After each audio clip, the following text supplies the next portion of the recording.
Okay, so where we left off on the last episode is we just added some awesome rock debris to our pretty good feeling explosion, right? And I kind of hinted there's one more big thing that I wanted to do. This is maybe questionable, up to your art director, up to, I guess, Julian, you're my art director today. But I think that this explosion needs a light. We need to see the glow cast from the fireball, right? And that's actually quite easy to do. Like most things in games that are also quite easy to do, it's also wildly expensive if we allow it to. So we are going to have to watch to make sure that we don't add too many lights, or that we have the reach of this light be too far, because that will absolutely tank your frame rate. But this is a perfect opportunity for us to add exactly one light right in the center, kind of along the lines of that glow core. And I know we haven't delved too deep into optimization in this tutorial because a lot of this has been about the basics, but just for the sake of like kind of exploring it as we get to the end of our series here. Yeah. What is a good way for beginning artists to kind of keep a general eye towards making things not too expensive in game? I know we've mentioned that term a lot. Yeah, that's fair. And it's funny because it is such an intuitive and fuzzy thing. Different projects are going to afford a different amount of frame rate and processing power to particles, depending on how important they are, or how important, is it 30 FPS or is it 60 FPS? Is it a slow walking story simulator, in which case we might even be able to get away with hitting like 20 FPS and the player not notice?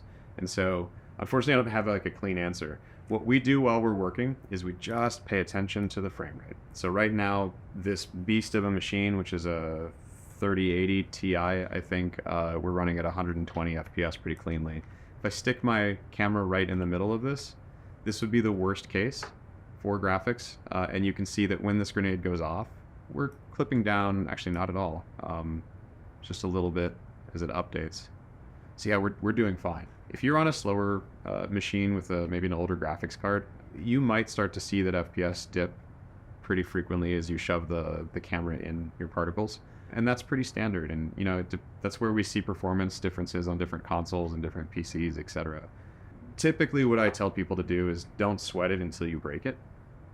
So just go ham, be creative, have fun, but as soon as you do start to see it lagging and start to see it skipping frames, then go back and dial it back and sort of take note of what you're pushing hard versus what you're not. As a general rule, if you have a lot of anything, that might be the culprit. Makes sense. There's performance and optimization is a huge topic because there's so many different things that we're combating. We could be frame rate bound because of our CPU. We can be frame rate bound because of our GPU. We can be frame rate bound because we're loading too large of textures. Like there's all kinds of different things going on there, and so it gets really complicated. Yeah, that makes but sense. Just watching your frames per second is a good rule of thumb. Sure. Okay, so let's dive into Niagara one last time for this tutorial. And let's make a light. I am going to take that core flash because really the light we want to be turned on at roughly the same feeling and sensation as that core flash was. So I'm going to start with that and just come over here and paste it. Maybe. There we go. And we're going to call this light. Now just like before, we're not rendering a sprite. This time we're not rendering a mesh. We're going to render a light. And that probably is already doing something. Just like with the mesh, there's a new set of properties for us to play with over here. The light is going to be ignoring things like my sprite size, but it is going to be using my particle color. So I can probably just turn off the size. And what we're looking for is some sort of glow on the ground.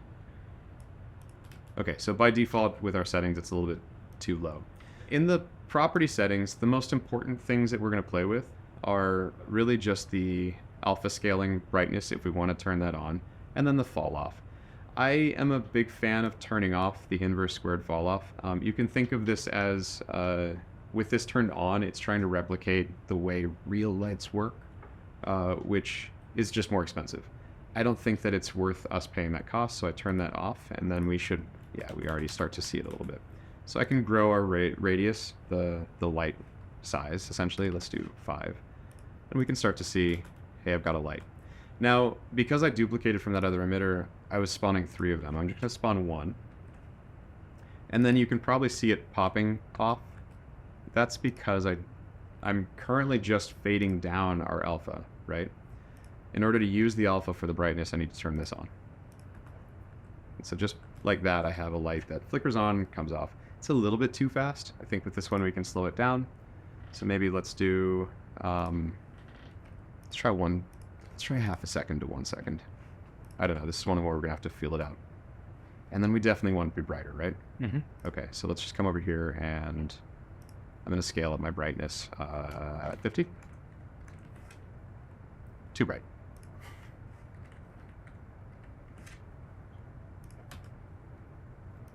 I can't tell. Let's stop isolating it. Let's see with all the other rest of our elements and see what it actually looks like. Back to game mode. It's not bad. What we're trying to go for is say that there's light coming from the fiery bits of our explosion, right?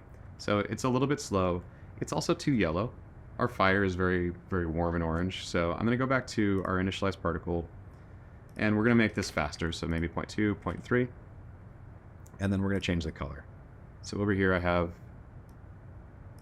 our color picker, maybe too red. Yeah, a little bit too red. Yeah, that's feeling a lot better. Okay. That could be it, but as always, we need to go see it in context. So I'm gonna hit save. Let's go check it out. All right, so when I see it in the hallway, we can see that that's way too big and way too bright, right? It doesn't look natural that we've just got a sort of sphere projected. So let's dial this all back a little bit. Let's go back to our light render as well. There's a couple things we can play with in addition. So this default exponent, whenever you see the word exponent, the very first thing that should come to mind for you is fall off, if that's a little bit more familiar, like a fall off curve. With a default exponent of 1, it's probably going to be linear, which means that everywhere that's in the radius is going to probably end up feeling a lot like that sphere. So what we can do is crank this up. We can maybe go to 5. And that's hopefully going to help us a bit with our hallway issue. Yeah, that already feels a lot more soft and natural, right? It's still hanging there a little bit too long. Yeah, okay, so let's make it tighter so we have less time to judge it because it's definitely low fidelity. So flash feels quicker, and if the flash is supposed to be emitting the light. Okay, so right now we got 0.2 to 0.3. What do you want to push this to? I'm maybe thinking like 0.1 at the minimum, and then part of me thinks we could leave 0.3, but we could go down to 0.2. I think 0.3 is probably the one that we're feeling is too long, so I'm going to go like 0.15. 0.15. Yeah. Now the funny thing here is we've only got one particle, so that random range is going to be different every time. It does already feel a lot better. Yeah, it's still too visible. I'm going to dial back the brightness so that it's not calling so much attention to itself. What we want is sort of the impression of the glow, but we don't really want my eye to go straight to that, right? We want to see the rest of the explosion. So we will bring back our intensity, and I can do that in a couple places. I have this initial value set quite high. I'm going to set it to 1, which is going to make this quite dark, but then I get to go back to the color, and I have the scale color over here. We also, we're scaling based off of the alpha, and that's fine because we turned on that flag, but we also have a linear curve, and so we could give this some fall off. That might help make it feel faster and poppier as well. We definitely need to brighten it though.